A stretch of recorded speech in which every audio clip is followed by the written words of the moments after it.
शैलेंद्र का नाम सुना है? शैलेंद्र, है ना? बड़े अच्छे गीत लिखे उन्होंने, उनकी रचनाओं को काफी लोगों ने पसंद किया, और विशेषकर राज कपूर के ऊपर वो सब फिल्माए गए थे गीत।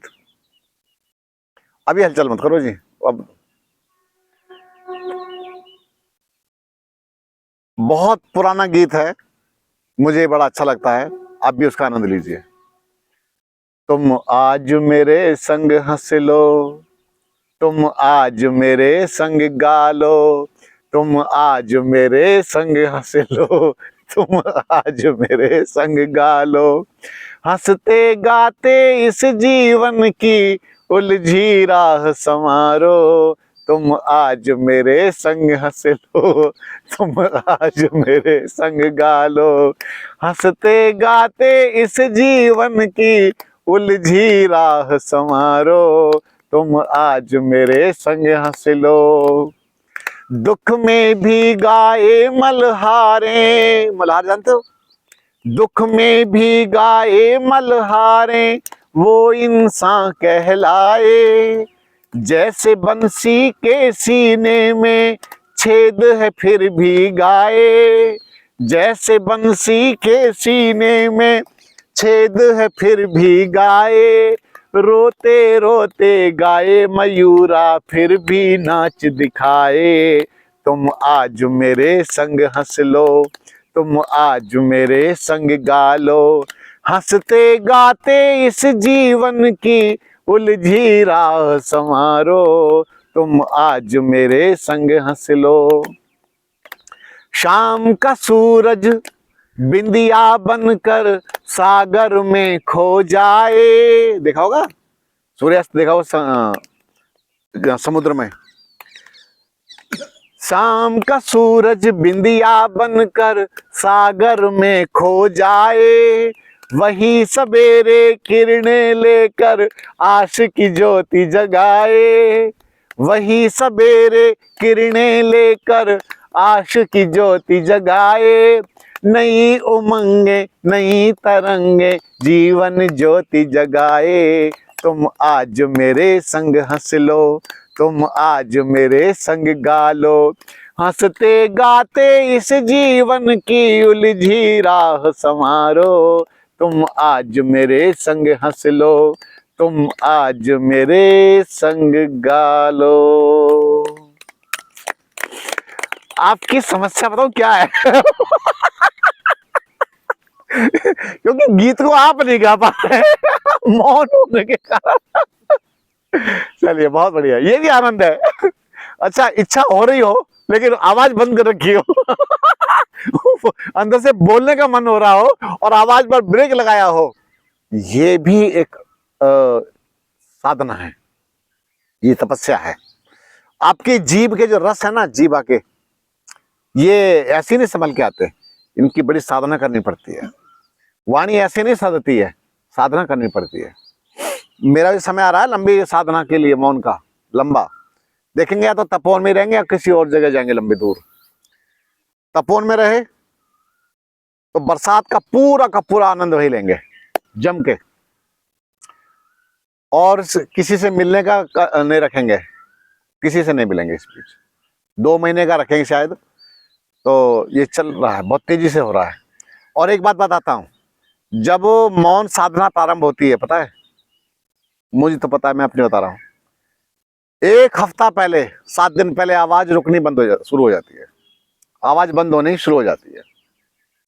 और जब रह जाए 1 घंटा मौन शुरू होने में, टाइम रखते हैं ना कि इस दिन इतने बजे, मैं हमेशा रात के 9 बजे अपनी आवाज बंद करता हूं, जब भी मौन शुरू होता है मेरा रात के 9, क्योंकि मेरे तो लंबा रहता ना मेरा, तो रात के 9 बजे से पहले अगर 1 घंटा पहले कोई आ जाए मिलने के लिए, तो मेरे मुंह से एक एक शब्द निकालना कठिन हो जाता है, मुझे हाथ जोड़ना पड़ता है कि जाइए। वो कहे कि 1 घंटा तो और है अभी, तो 1 घंटा मेरा है, मैं बोलूं ना बोलूं मेरी इच्छा है, तुमको जबरदस्ती नहीं कर रहे, क्योंकि हुआ मेरे साथ में। तो इसीलिए मौन साधना बहुत महत्वपूर्ण है। और कभी ये करके देखना, लंबी साधना। और मैं बात करूंगा, अगर आपका मन हो मौन साधना के लिए उसी बीच में, लेकिन मैं नहीं मिलूंगा, आप जाकर के वहां पर रह सकते हैं। तपोवन आश्रम इसीलिए है, साधक साधना करने के लिए है। कभी 1 सप्ताह का मौन का बनता है, 1 सप्ताह के लिए आइए, 10 दिन के लिए आइए, 15 दिन के लिए आइए, आप मौन साधना के लिए आएं। और भोजन का प्रबंध अपना ही रखें। आप अंकुरित खाएं, फल ला के रख लें, या कुछ ड्राई फ्रूट्स रख लें, सूखा चीजें रख लें, ऐसी चीजें अपने पास रख करके अपनी साधना करो। ये भी आवश्यक भाग है जीवन का, बहुत महत्वपूर्ण भाग है। और ये चलिए मुस्कुराइए।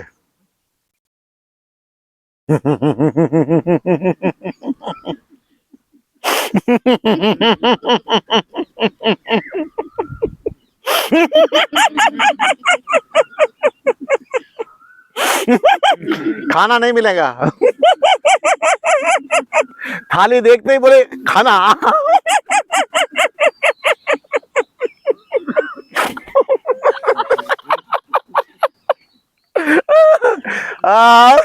बड़ा आनंद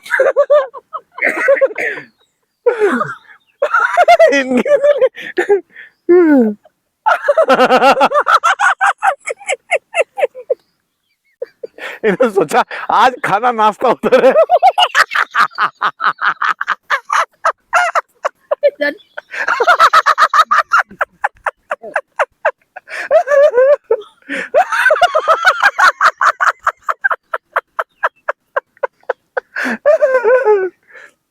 अच्छा सुनो, जिसे बहुत तीखा खाने की आदत हो और मेरे चक्कर में फंस जा और माता जी ढंग से नमक भी नहीं डालती, लेकिन स्वाद स्वाद कमाल का स्वाद, खाते चले जाओ।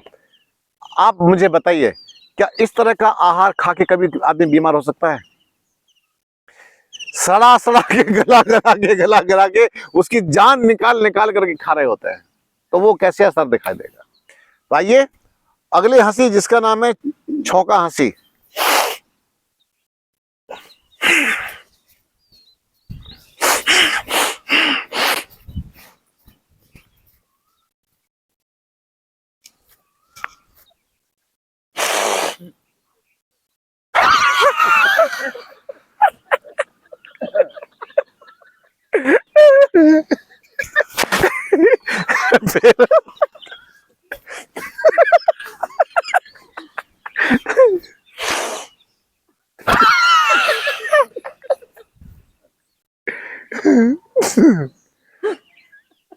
चलिए एक बार फिर आप करो, मैं देखूंगा।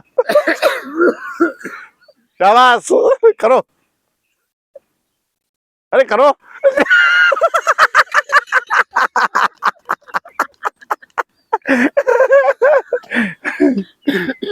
अगली हंसी, जिसका नाम है चैतन्य हंसी।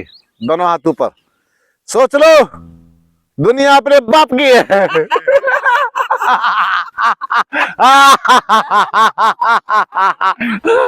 कहीं की तो निकल नहीं रही।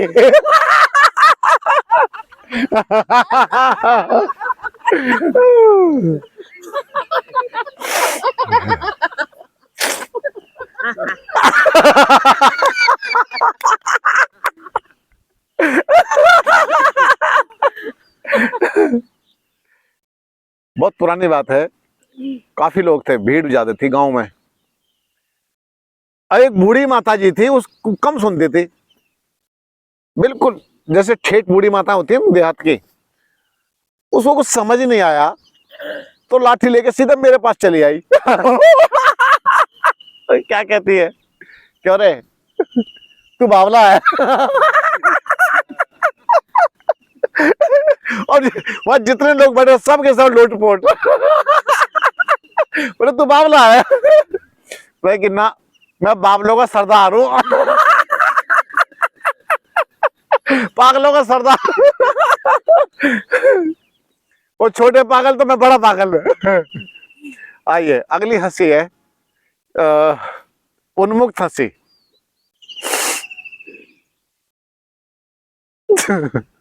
यहां से थोड़ा और, थोड़ा और।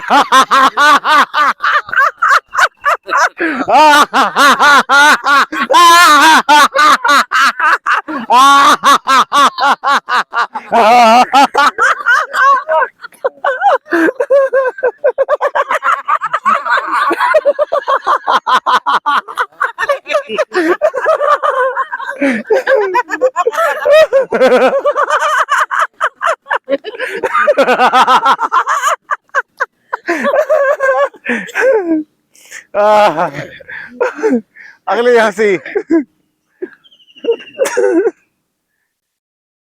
क्या है? फां। एक हंसी है जिसका नाम है फां। फां क्यों रखा गया नाम पता है? क्योंकि मुंह के अंदर से जब सारा फर्नीचर निकल जाता है बुढ़ापे में, आदमी जो सोता है ना रात के समय, जो स्कूटर मोटरसाइकिल और ट्रक चलता है, अरे बाप रे, देखो यार तो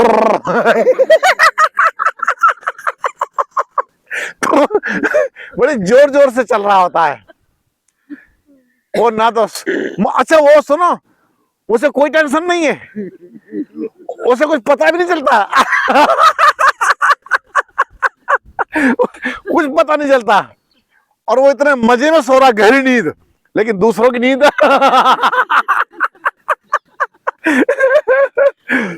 मैंने देखा है, क्योंकि जब बुढ़ापा था ना, ये सब ढीला ढीला लटका लटका हो जाए, ढीला ढीला सा, और फिर वो बोबला था ना, बोबला ए परमात्मा क्या क्या करवा देता है यार यार मैं तो अपने बारे में सोच रहा हूँ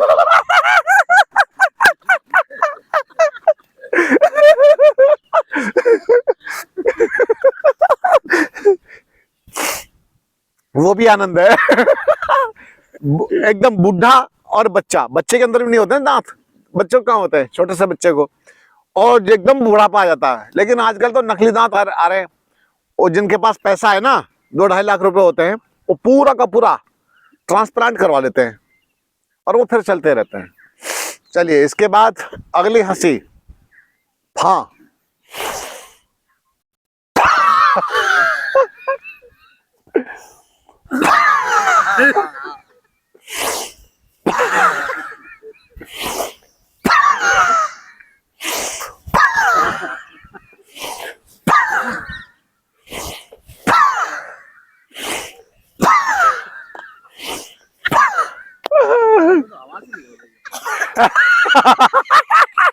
क्या हो रहा है?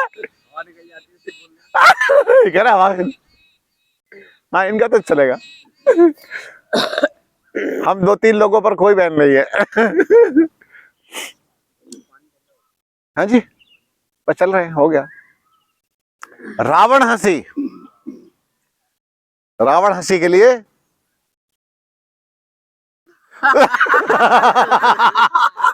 1 2 3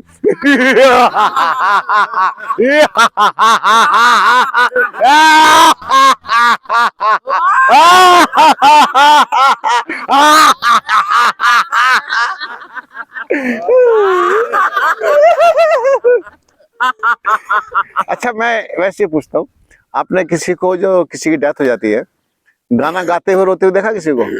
गाना गाते हुए, हमारे यहाँ जब किसी की मृत्यु हो जाती थी तो घर वाली जो माताएं होती थी, अरे मेरी बच्ची आए, है ना, अरे मेरी ने तो नई साड़ी भी ना पहनी है, वो मतलब उनका जो ढंग होता था रोने का, वो क्या था, वो बड़ा अद्भुत था। वो उनकी वो बातें याद आती रहती थी उनको उस तरह से। मेरे पिताजी की मृत्यु जब हुई तो मेरी बुआ भी ऐसी, अरे कैसे कंघी करता था ओ, उनकी छोटी छोटी बातों को लेकर के उसमें याद कर रही होती है। तो एक धीरे धीरे समय होता है, फिर धीरे धीरे सब चीजें निकलती चली जाती है, और अब तो रोना पसंद नहीं करते लोग। मेरी बात कड़वी लग रही होगी, अब तो रोने का मतलब है वो सोचते हैं कि हम क्या बोल बैकवर्ड में हो जाएंगे। अगर हम रोएंगे, हमारे आंसू आएंगे, तो सोचेंगे हम बैकवर्ड हैं, हम एडवांस लोग नहीं हैं। हम एडवांस है, आंसू नहीं आने देते। एक बात सुनो मेरी बात, हंसना भी चाहिए और रोना भी चाहिए समय पर। आंसू भी आना चाहिए, आपकी संवेदनाएं व्यक्त होनी चाहिए, और क्यों ना हो, व्यक्त इंसान हो तो करना चाहिए। पशु भी रोते हैं, पता आपको नहीं? मैंने देखा पशुओं को आंसुओं से रोते हुए देखा है। मैंने ऊंट को देखा रोते हुए, उसका साथी कट रहा था, खड़ा खड़ा रो रहा था। मैंने देखा है, उसके साथी को काट रहे थे, मार रहे थे, और ये खड़ा खड़ा रो रहा था, आंसुओं से रो रहा है। तो इसीलिए वो भी रोते हैं, तो संवेदनाएं समाप्त नहीं करनी है। आप सबका बहुत बहुत धन्यवाद, बहुत बहुत शुक्रिया। अब आप शुद्धि क्रियाओं के लिए जाएंगे उत्तर की तरफ। धन्यवाद। लेकिन बोलेंगे नहीं। आज तो वाणी की चुप्पी है। और सुनो, कुर्सी भी नहीं लेंगे आज, धरती बैठो कपड़ा बिछा करके।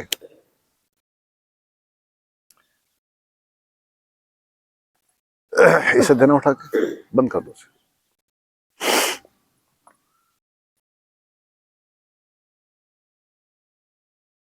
लाइए।